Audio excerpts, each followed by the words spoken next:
Greetings, TheWarOwl greets you, and welcome once again to another episode of Matchmaking Academy, where you are the star for all the wrong reasons, but don't worry, we're gonna help you not be such a dirty, disgusting little noob.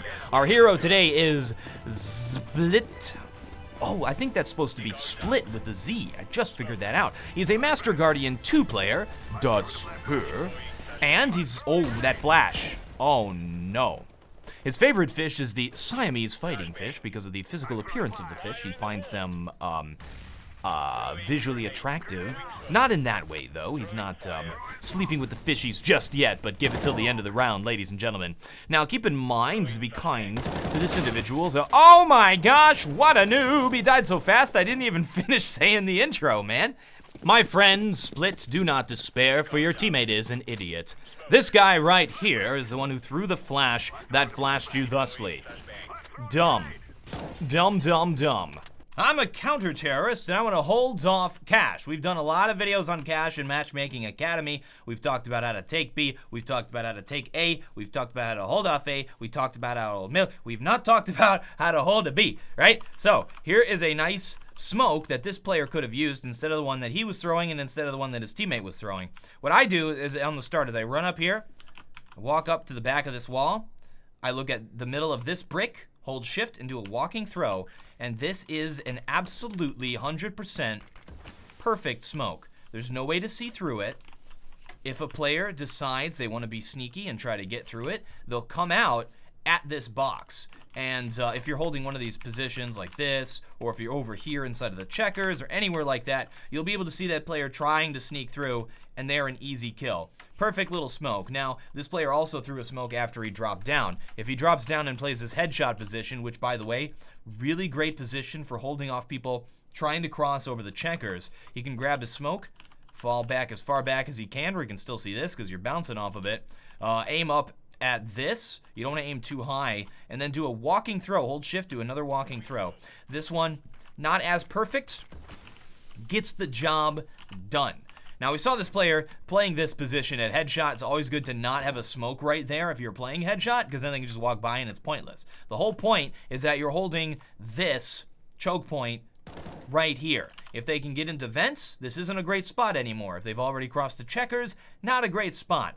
If they do cross, one thing that I've done, now they'll see you as they cross and they'll see that there's a player headshot because you'll probably shoot at him as they jump by. If they get into checkers, what I like to do is I like to walk back a little bit and duck like this. So I'm not visible. They'll move over and they'll check checkers. So once they do that, once you time it in your head as to when they're checking checkers and they start looking in other positions, then you can pop up and surprise them. It's worked surprisingly for me. If you don't want to do that, you can just jump, and now you're in the site, and you want to play site now instead. Trying to run the gauntlet and be like, oh man, I'm out of here.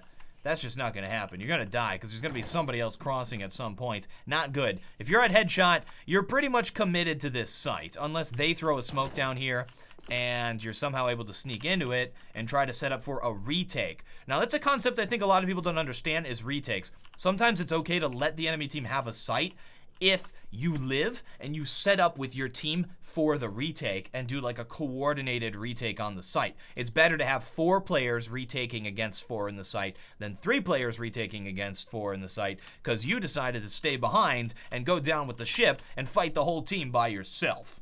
We've got rounds aplenty on this one. For holding bomb site B, this poor team had some trouble. So he smokes it off this time and decides to hold the vents. How could this possibly go horribly, horribly wrong?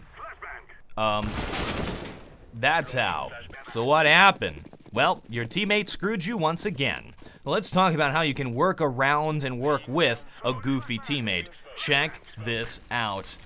Oh no, this smoke right here. So Z-Split threw his own smoke. It's an okay smoke. It blocks off the position. It's far enough in that you can watch the cross. It's not perfect. It's not like the smoke that I threw, but we can't all be TheWarOwl. MRK decided I'm going to throw my own smoke at the same time. Such a terrible, terrible waste. Also consider this is the smoke that the terrorists throw when they want to sneak by and get into checkers. It's foolish, it's silly, it's goofy.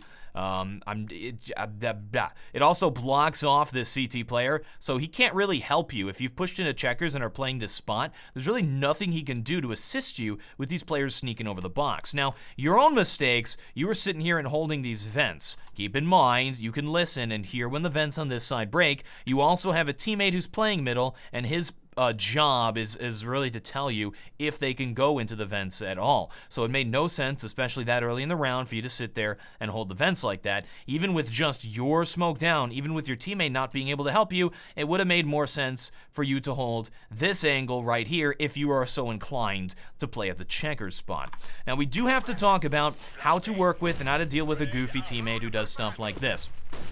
Now, you can't always choose your teammates, especially when you're doing the solo queues, so I think it's important always to try to work with every single teammate, no matter how good they are, no matter how bad they are, no matter how receptive they are. So you could have worked with this guy, and look at this. He's clearly a better shot than you. He's got the bronze, you've got the brains. You could have made something beautiful happen there on bomb site B, but it just didn't happen. I don't know why, I mean, we can guess. But if a teammate isn't receptive and isn't going to work with you and isn't going to say, no, I'm going to throw my dumb smoke because I'm good and you're bad, right? He thinks he's good because he can shoot well. I'm making up all this stuff. I'm making up a story. Look at that. He's a better shot than you. We got to admit that, okay? He fragged more, right? May not be as smart, but he fragged more.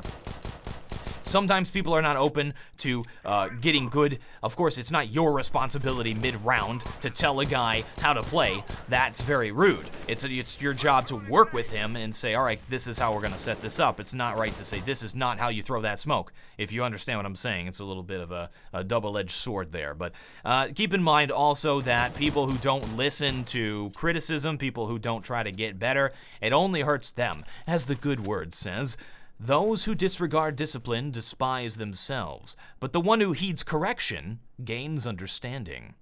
Solomon said that, and I think he knows a little more about learning things than you do, pal, because he invented it.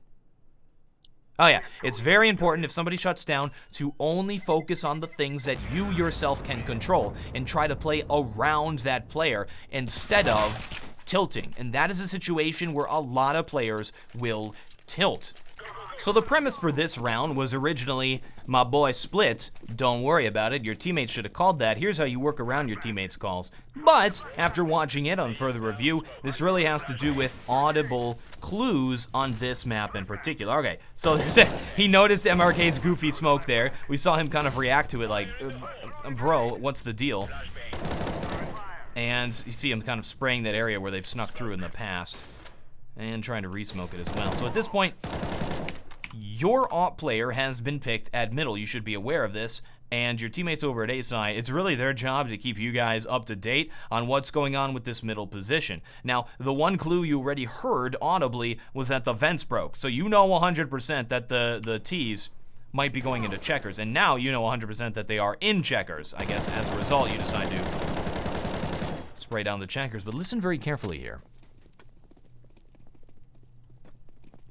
You hear it?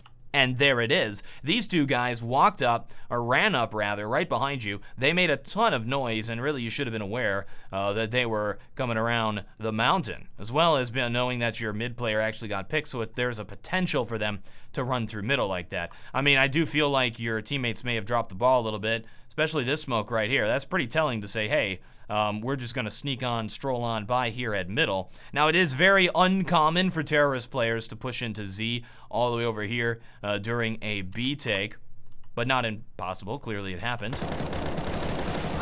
And there, my friend, there is just another indicator that you need to work on your aim a little bit. You took the player down to 2 health, which means you hit him 4 times, probably to the chest and to the body.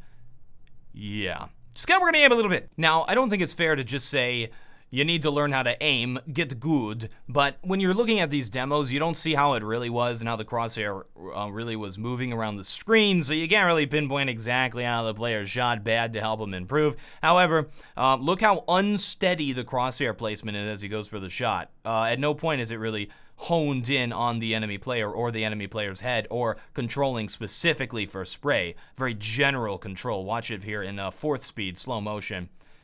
Boom. Zooms over, and the first shot does hit him kind of in the back there, and it may have been lucky because Split was moving while he did do that shot. The first thing you should probably do is counter strafe in order to get an accurate shot.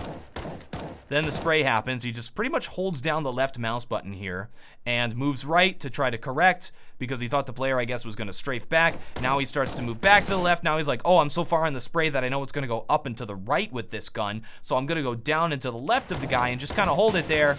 And that, my friend, is how you shoot somebody in the foot over and over again and not kill them.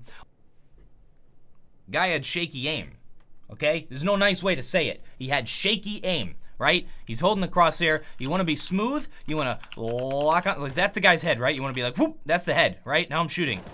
Now I'm controlling. It wasn't like that. It was like, guy has shaky aim. It's tough, man. You don't want to embarrass him. You know, you don't want to hurt his feelings or anything like that. You generally want to keep a very smooth crosshair as you're moving around. Sometimes when you're turning like that, you're going to jerk it a little. But for the most part, you want to keep a smooth crosshair like this. Right? Practice that. A lot of things cause jerky aim, cause shaky aim. One thing may be a high sensitivity. So for this player in particular, or if you think you have shaky aim, look into lowering your sensitivity a little bit so that you can move it smoothly and autocorrect, like tiny little micro corrections. You want to be doing that with your fingers and your wrist, like this. So you can actually move the entire mouse. Like right now, I'm just using my fingers to move it. I'm not actually moving my wrist at all or anything like that. You want to do those little tiny micro corrections like that. This player was all over the place, and I think it might have to do with the high sensitivity. It could also have to do with nerves. Either way, guy had shaky aim. You need to keep a clear aim, control that spray, keep an idea about where all those bullets are gonna go. Need some deathmatch training, bro. Thank you very much to Split for sending in the demo, for your commitment to getting good at the game, having fun, wrecking damn noobs. We had a little bit of fun at his expense, but that is the toll to getting good. Now let's have some fun reveling in his victories.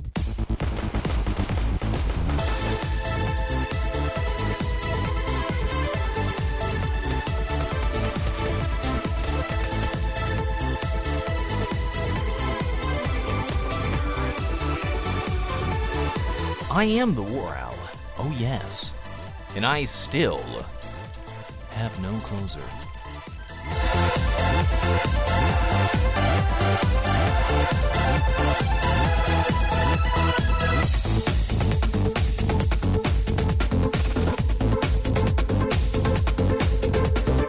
And smooth crosshair movement. Sometimes when you move like that, you're gonna jerk it a little bit.